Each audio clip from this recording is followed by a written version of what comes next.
Ni siquiera un pedazo de carne estaba adherido a alguna de aquellas cabezas muertas. Era como si las hubieran hervido, blancas y amarillentas a la luz de gas. Grandes cantidades, quizás un centenar. No había huesos de patas ni cajas torácicas, solo cráneos. Estaban bien ordenados uno al lado del otro en 3 hileras, 2 al fondo del escalón y la segunda un poco más allá, dirigidas hacia arriba, como si la cuenca vacía de los ojos estuvieran allí para ser testigos de algo. Ignoraba lo que significaba aquello. No vi signos satánicos en las paredes de la alcantarilla, ni indicios de ceremonias macabras de ningún tipo, y sin embargo aquel despliegue tenía un significado simbólico indudable. La cantidad de piezas de la colección indicaba obsesión y la crueldad implícita en tanta matanza y decapitación era escalofriante.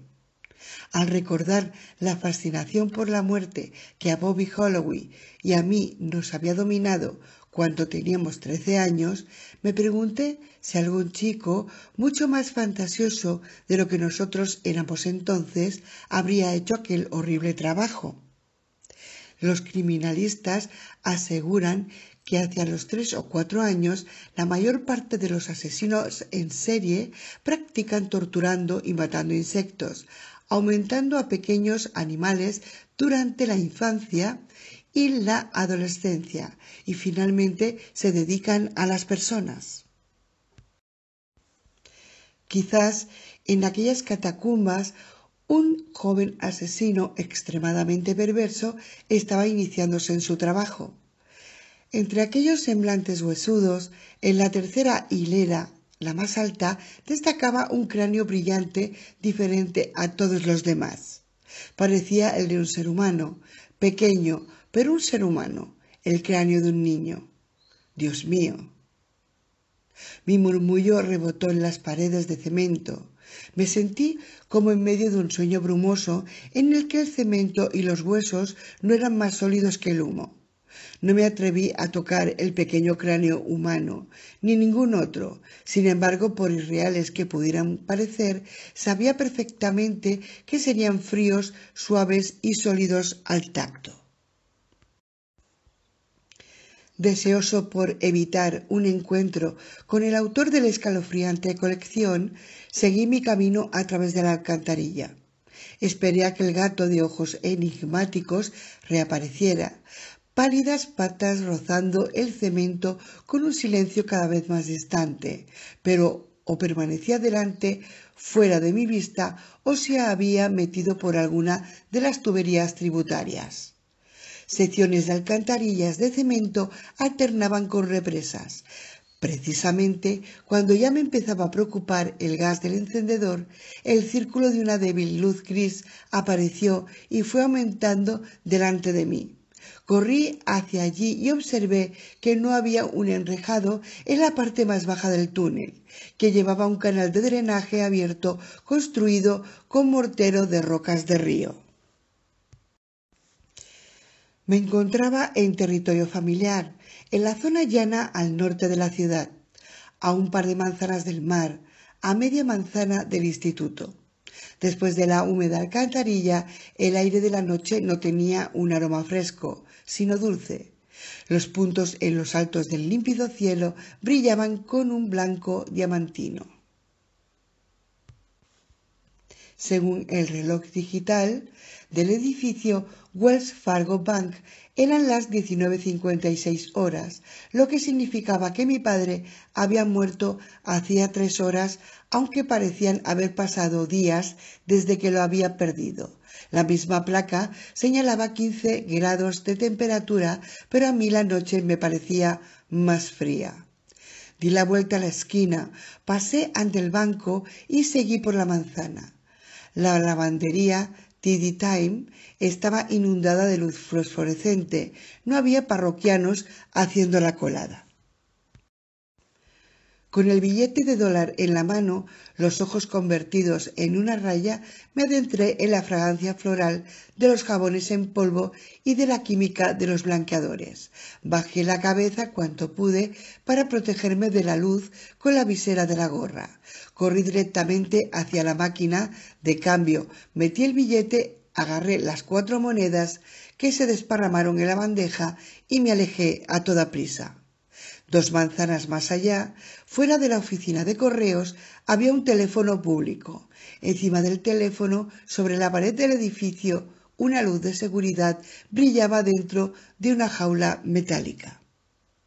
Colgué la gorra en la jaula para atenuar la luz. Imaginé que Manuel Ramírez todavía estaría en su casa. Le llamé por teléfono y su madre, Rosalina, me dijo que se había marchado hacía horas. Tenía turno doble porque otro oficial se había puesto enfermo. Estaba de servicio en el despacho. Más tarde, pasaba la medianoche, saldría a patrullar. Marqué el número de la policía de Moonlight Bay y pregunté al operador si podía hablar con el oficial Ramírez. Manuel, a mi juicio, el mejor poli de la ciudad, tiene 8 centímetros menos que yo, 13 kilos de peso más que yo, en 12 años mayor y es de origen mexicano. Le gusta el béisbol. Nunca sigo los deportes porque tengo un sentido muy desarrollado del tiempo. No me gusta utilizar mis preciosas horas en actividades demasiado pasivas. Manuel prefiere la música country. A mí me gusta el rock. Él es un firme republicano. A mí no me interesa la política. En cuanto al cine, su placer oculto es el Abbott y Costello. El mío es el inmortal Jackie Chan. Somos amigos. Chris, me he enterado de lo de tu padre, dijo Manuel al otro lado de la línea. No sé qué decirte. Yo tampoco. No, nunca hay nada que decir, ¿verdad? No importa. ¿Te encuentras bien? Para mi sorpresa no pude hablar, como si de repente una aguja de cirujano me saturara la garganta y me cosiera la lengua a la parte superior de la boca. Inmediatamente después de la muerte de mi padre, pude contestar a la misma pregunta que me hizo el doctor Cleveland sin titubear. Me sentía más cerca de Manuel que del médico. La amistad aplaca los nervios y posibilita expresar el dolor. Ven a verme una tarde a la salida del trabajo, propuso Manuel. Beberemos cerveza, comeremos tamales y veremos un par de películas de Jackie Chan. A pesar del béisbol y de la música country, teníamos mucho en común Manuel Ramírez y yo. Hacía la ronda en el cementerio desde medianoche hasta las 8 de la mañana. Algunas veces doblaba el turno, como esta tarde de marzo, por escasez de personal. Le gusta la noche como a mí, pero también trabaja por necesidad. Como la ronda por el cementerio es menos deseable que trabajar de día en la oficina, la paga es más elevada. Lo más importante, le permite pasar toda la tarde con su hijo, Toby, al que adora. Hace 16 años, la esposa de Manuel, Carmelita, murió minutos después de traer al mundo a Toby. El chico padece el síndrome de Down y es amable y encantador. La madre de Manuel se trasladó a su casa inmediatamente después de la muerte de Carmelita y allí sigue ocupándose de Toby. Manuel Ramírez sabe sus limitaciones. Siente la mano del destino todos los días de su vida, en una edad en la que la mayoría de la gente no cree demasiado en el resultado o en el destino. Tenemos mucho en común Manuel Ramírez y yo. Suena muy bien eso de cerveza y Charlie Chan. Asentí. ¿Pero quién hará los tamales? ¿Tu madre o tú? Oh, mi madre no, te lo prometo. Manuel es un cocinero excepcional y su madre cree que ella también lo es.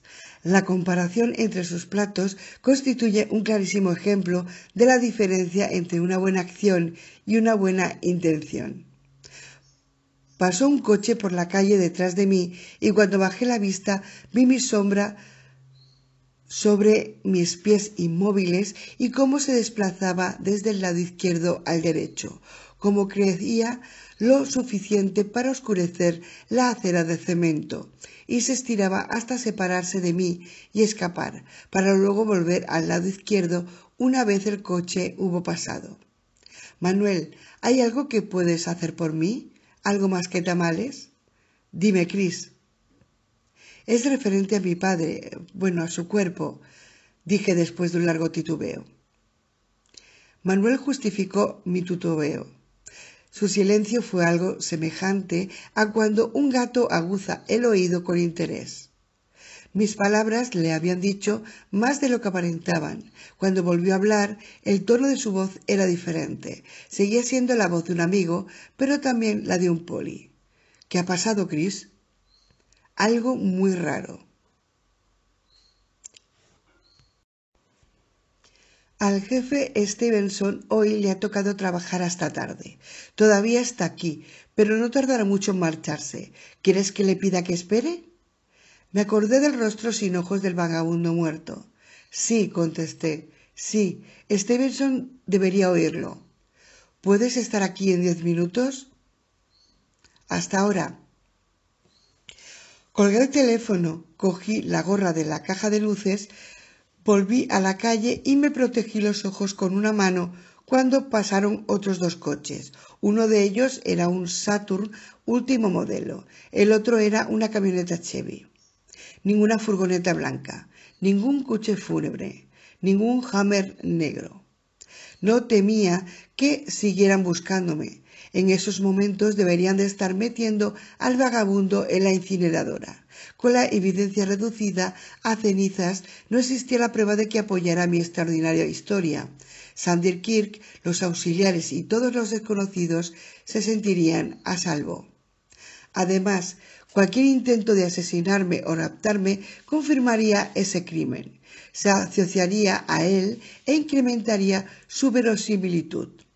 A aquellos misteriosos conspiradores les convenía ahora más la discreción que la agresión, especialmente cuando su único acusador era el tipo excéntrico de la ciudad, que salía de su casa rodeada de cortinas solamente del anochecer a la madrugada, que temía el sol, que vivía gracias a mantos, velos, capuchas y capas de loción, que se arrastraba por la ciudad de noche bajo una coraza de ropa y productos químicos.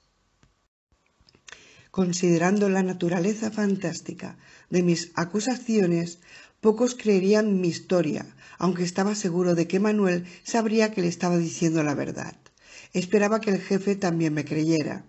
Me alejé del teléfono de la oficina de correos y me encaminé hacia la comisaría. Solo estaba a un par de manzanas. Mientras me apresuraba a través de la noche, ensayé lo que le diría a Manuel y a su jefe, Louis Stevenson, que era un individuo de aspecto formidable para el que quería estar bien preparado. Alto, de anchas espaldas, atlético, Stevenson tenía un rostro tan noble que su perfil podría haber servido para acuñar una moneda antigua de Roma. A veces parecía un actor interpretando el papel de un jefe de policía consagrado, aunque si se trataba de una interpretación, esta era de premio. A sus 52 años, daba la impresión, sin aparentar desearlo, de ser muy experimentado para su edad e imponía respeto y confianza. Tenía algo de psicólogo y de cura, cualidades muy necesarias para el cargo que ocupa, pero que solo muy pocos poseen.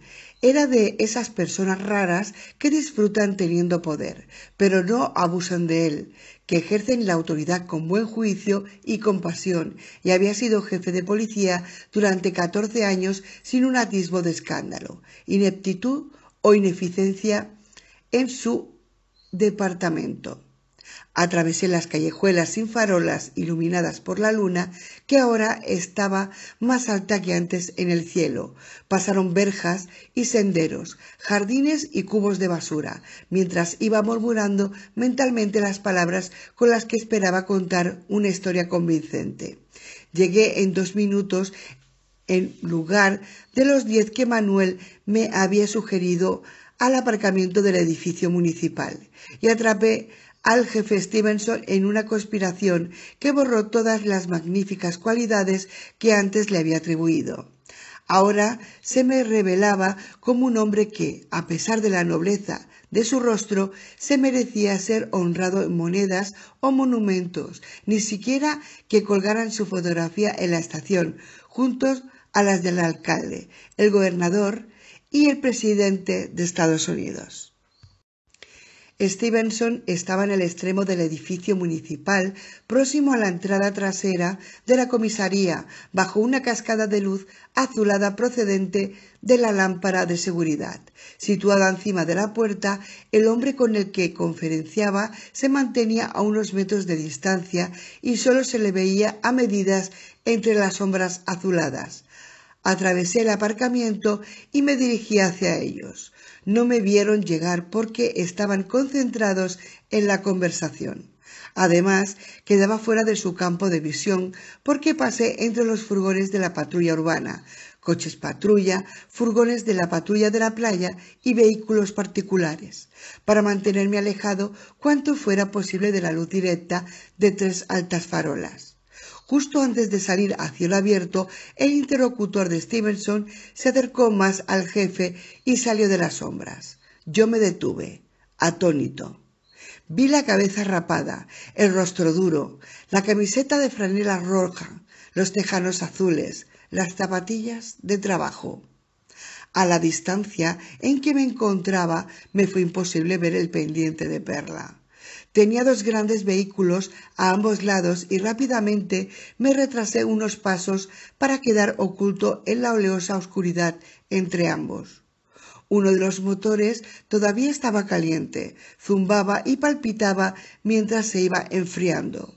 Aunque podía oír las voces de los 2 hombres, no podía distinguir sus palabras. La brisa jugueteaba en los árboles y se llevaba en las palabras del hombre, y ese murmullo incesante evitaba que la conversación llegara hasta mí. Observé que el vehículo que estaba a mi derecha, el del motor caliente, era el Ford blanco en el que el calvo había salido antes del Mercy Hospital, con los restos mortales de mi padre. Me pregunté si las llaves estarían puestas. Presioné la cara contra la ventanilla de la puerta del conductor, pero no se podía ver bien el interior. Si hubiera podido robar el furgón, seguramente hubiera obtenido la prueba crucial de que mi historia era cierta, aunque ya se hubieran llevado el cuerpo de mi padre.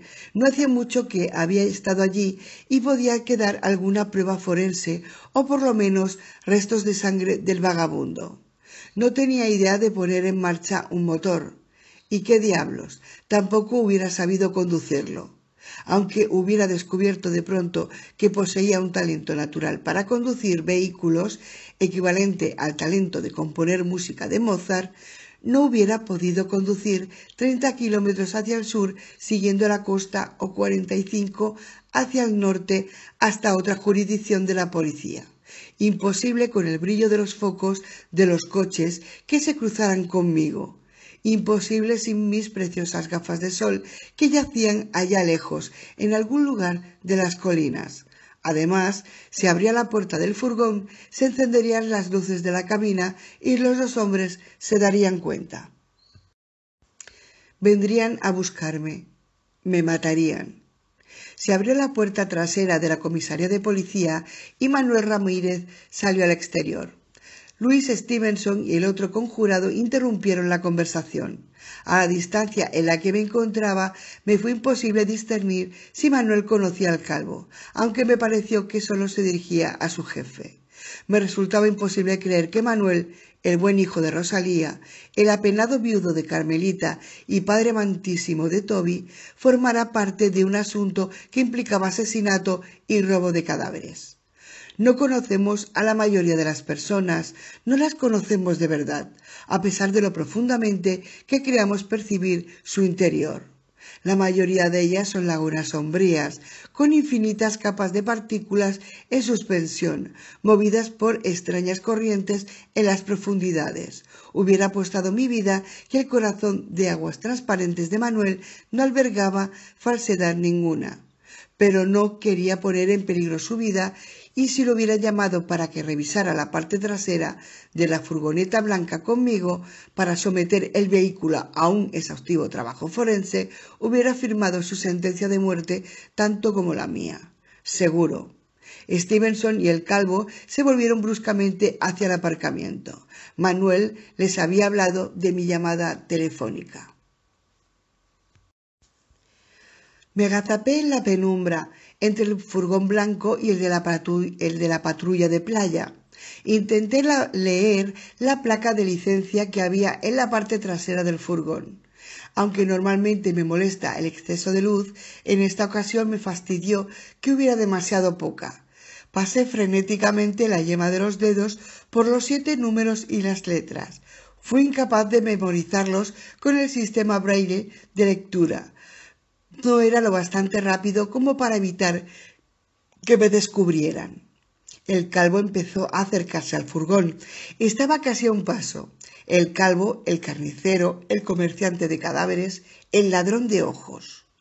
Agachado volví a recorrer el camino por el que había llegado entre las hileras de furgones y coches estacionados. Volví al callejón y luego me escabullí, ocultándome entre las hileras de cubo de la basura, casi arrastrándome hasta Dumpster. Luego giré por una esquina y me metí en otro callejón, fuera del campo visual del edificio municipal. Me enderecé y eché a correr, tan rápido como el gato, deslizándose como un búho, una criatura de la noche, preguntándome si encontraría un refugio a salvo antes del amanecer o si tendría que seguir caminando a cielo abierto hasta quedar negro y retorcido bajo el progresivo calor del sol. 10. Podía llegar sano y salvo a casa, pero era consciente también de que sería una locura quedarme allí. Como había llegado en 2 minutos a la comisaría de policía, esperaría al menos 10 minutos más antes de que el jefe Stevenson comprendiera que debía de haberle visto con el hombre que había robado el cuerpo de mi padre. Aún así, podían no ir a buscarme a casa. Todavía no representaba una amenaza seria y era poco probable que lo fuera. No tenía ninguna prueba de lo que había visto. Sin embargo, parecían dispuestos a tomar medidas extremas para evitar el descubrimiento de su inexplicable conspiración. No querrían dejar siquiera el más mínimo cabo suelto, lo que para mí significaba recibir un golpe en la nuca. Pensé que encontraría a Orson en el vestíbulo cuando abrí la puerta principal y entré, pero no estaba esperándome. Lo llamé, pero no apareció. Si se hubiera acercado en la oscuridad, hubiera oído el sonido de sus patas contra el suelo. Probablemente se encontraba en uno de sus momentos de mal humor. Casi siempre está de buen humor, es juguetón y sociable, con la suficiente energía en la cola como para barrer todas las calles de Moonlight Bay. De vez en cuando, sin embargo, el mundo se le cae encima y entonces se echa tan flácido como una alfombra, con los ojos tristes abiertos, pero fijos en algún recuerdo o visión perruna más allá de este mundo, sin emitir otro sonido que algún suave respiro. Algunas veces, aunque raras, he encontrado a Orson en un estado parecido a una honda depresión. Puede parecer un estado demasiado profundo para un perro, pero así es. En cierta ocasión se sentó ante el espejo del armario de mi cuarto y estuvo contemplando su reflejo durante casi media hora, una eternidad para la mente de un perro que generalmente experimenta el mundo como una serie de curiosidades de 2 minutos y entusiasmos de 3. No fui capaz de decir lo que le fascinaba de su imagen, aunque descarté la vanidad canina y la simple perplejidad. Parecía lleno de pena, con las orejas caídas, el lomo abatido y la cola inmóvil. Juro que a veces sus ojos están llenos de lágrimas que apenas consigue reprimir. —¿Orson? —llamé. El interruptor de la lámpara de araña de la escalera estaba preparado con un reostato, igual que la mayoría de interruptores de toda la casa. Sintonicé la mínima luz que necesitaba para subir las escaleras. Orson no estaba en el rellano, no me estaba esperando en el zaguán del segundo piso. Encendí una luz tenue en mi cuarto. Orson tampoco estaba allí. Fui directamente a la mesilla de noche más próxima. Del cajón superior cogí un sobre en el que guardaba dinero suelto. Solo contenía $180, pero eso era mejor que nada. Aunque no sabía si iba a necesitar dinero en efectivo, pensé que era mejor estar preparado y me metí toda la suma en uno de los bolsillos de los tejanos. Mientras cerraba el cajón, observé que había un objeto oscuro encima de la cama. Cuando lo cogí, me sorprendió comprobar que era lo que parecía, una pistola. No había visto aquella arma hasta entonces. Mi padre nunca había tenido una pistola. Actuando por instinto, volví a dejar la pistola y con una punta del cubrecama borré las huellas que había dejado en ella. Me entró la sospecha de que alguien me quería implicar en algo que no había hecho. Aunque todos los televisores emiten radiaciones ultravioleta, he visto muchas películas durante años porque estoy a salvo si me sitúo lo bastante alejado de la pantalla. Conozco esas historias de hombres inocentes, desde Cary Grant y James Stewart hasta Harrison Ford, perseguidos implacablemente por crímenes que nunca cometieron y encarcelados con falsas pruebas. Entré rápidamente en el cuarto de baño contiguo y encendí la bombilla de bajo voltaje. No había ninguna rubia muerta en la bañera, ni Orson tampoco. Otra vez en el cuarto me quedé allí muy quieto y escuché los sonidos de la casa. Si había entrado alguien, solo era un fantasma que se movía en un silencio ectoplasmático. Volví junto a la cama, dudé, cogí la pistola y la manipulé torpemente hasta que saqué el cargador. Estaba cargada. Deslicé el cargador en la culata. Como era un inexperto en armas, encontré la pieza más pesada de lo que había esperado. Al menos pesaba 3 kilos. Junto al lugar donde había encontrado la pistola había un sobre blanco. Hasta entonces no me había dado cuenta. Cogí un lápiz linterna del cajón de la mesilla de noche y enfoqué el sobre con el estrecho rayo. Era liso, a excepción de un nombre que llevaba impreso en la esquina superior izquierda: Thor's Guns Shop de Moreland Bay. El sobre abierto, que no llevaba ningún sello ni señal de correos, estaba un poco arrugado y punteado con unas curiosas muescas. Cuando cogí el sobre, observé que tenía unas tenues manchas de humedad. Los papeles doblados de su interior estaban secos. Examiné aquellos documentos a la luz del lápiz linterna. Reconocí la cuidadosa caligrafía de mi padre en la copia de papel carbón del formulario de solicitud, en el que certificaba a la policía local que no tenía antecedentes penales ni historia de enfermedad mental que le impidieran tener un arma de fuego. Además, incluía una copia en papel carbón de la factura original del arma, indicando que era una Glock 17 de 9 milímetros y que mi padre había adquirido mediante un talón bancario. La fecha de la factura me dio un escalofrío. El 18 de enero de hacía 2 años. Mi padre había comprado la Glock precisamente 3 días después de la muerte de mi madre, en accidente de carretera en la autopista 1, como si creyera que necesitaba protección. En el estudio, al otro lado del pasillo, mi teléfono móvil se estaba recargando. Lo desenchufé y me lo colgué del cinturón en la cadera. Orson no estaba en el estudio. Sasha había pasado por casa para ponerle la comida. Quizás se lo había llevado con ella. Si Orson estaba tan sombrío como cuando yo me había marchado al hospital, y sobre todo si había caído en uno de sus estados depresivos, Sasha no hubiera sido capaz de dejar solo al pobre animal, porque tiene tanta compasión como sangre en las venas. Y si Orson se había ido con Sasha, ¿quién había trasladado la Glock de 9 milímetros desde la habitación de mi padre hasta mi cama? Sasha no. No conocía la existencia de la pistola y además nunca hubiera rebuscado entre las pertenencias de mi padre. El teléfono del despacho estaba conectado a un contestador automático, junto a la parpadeante luz de los mensajes. En la ventanilla del contestador había registrado 2 llamadas. Según la hora y fecha del contestador automático, la primera llamada se había hecho tan solo hacía media hora. Había durado 2 minutos, aunque quien llamó no dijo una palabra. Al principio emitió unos profundos y lentos suspiros, como si poseyera el mágico poder de inhalar los innumerables olores de las habitaciones de mi casa, desde el otro lado de la línea telefónica, y con eso descubrir si yo estaba o no en casa. Después empezó a emitir un sonido inarticulado, como si hubiera olvidado que estaba siendo grabado y solamente murmuraba para sí mismo, como lo hace alguien que sueña despierto, perdido en sus pensamientos.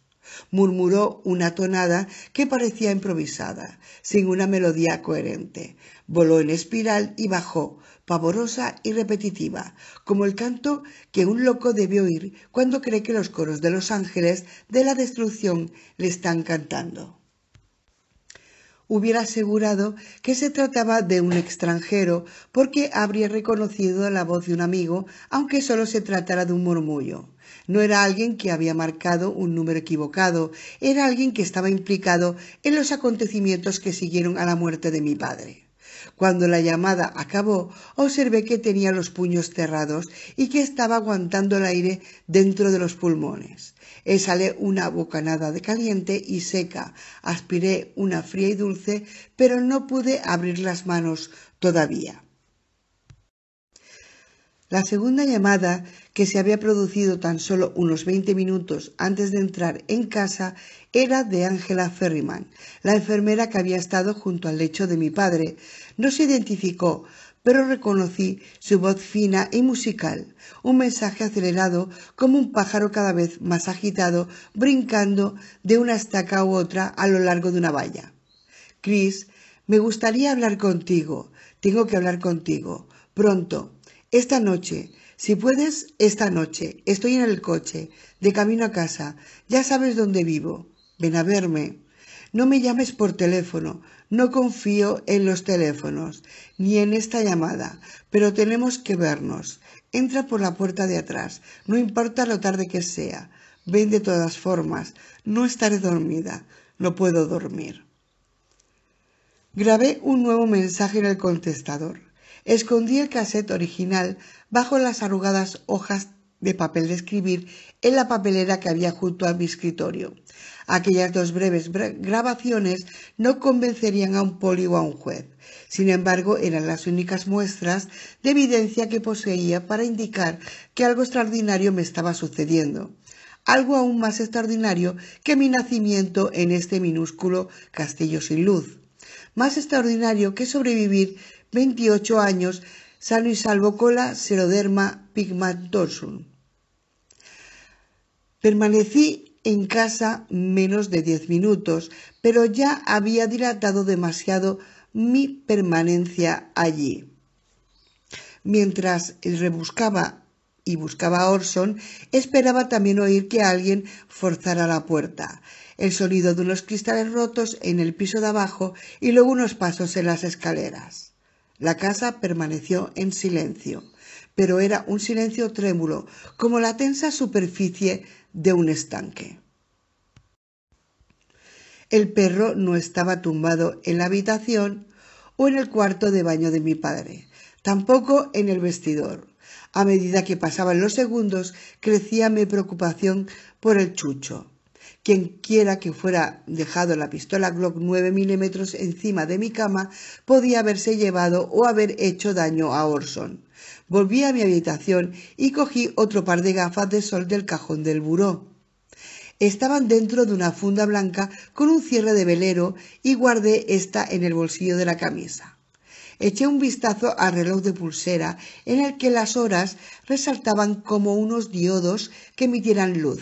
Apresuradamente devolví la factura y el cuestionario de la policía al sobre de la Thornton Shop.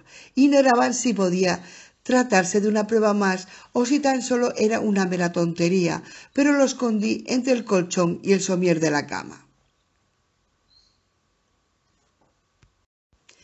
La fecha de compra parecía significativa. De repente todo parecía significativo. Cogí la pistola. Quizás había estallado una guerra, como en las películas, y el arma me dio seguridad. Esperaba saber cómo utilizarla.